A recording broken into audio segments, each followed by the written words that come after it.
Welcome to Storied Audio. I used to believe love could save me. When I met Daniel, I was drowning in debt, in guilt, in the weight of choices I'd made long before he ever walked into my life. He was different, quiet, kind, steady. The kind of man who made you feel like the world wasn't such a cruel place after all. For a while, I let myself believe I could be someone else with him. That I could shed the past like an old coat and start over. But the past doesn't let go so easily. Especially not when it knows your name. It started with a message from an old friend, if you could call him that.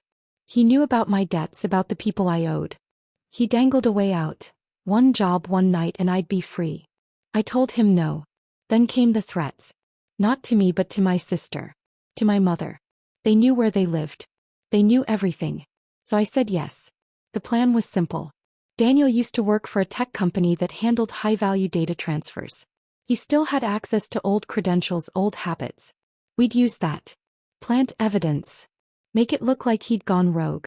While he rotted in a cell, we'd disappear with the money. I hated myself for agreeing.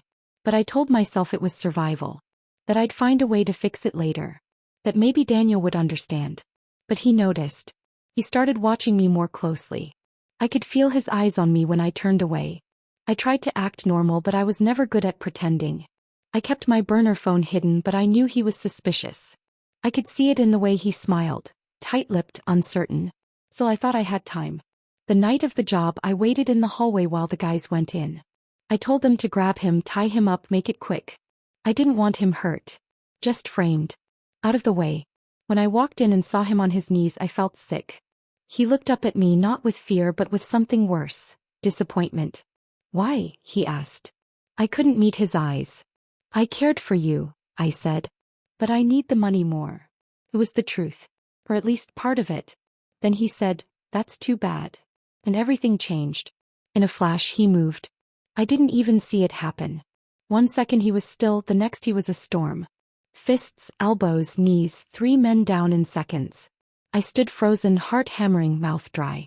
How did you do that? I whispered. He didn't answer. He just tied me to the chair, and called the police.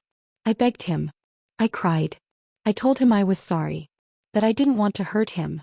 That I was scared. He looked at me like I was a stranger. I would have done anything for you, he said. But now you're going to jail. And just like that, the man who once held me like I was something precious turned his back. I still dream about him sometimes. We're back at our apartment, laughing over takeout, his hand in mine.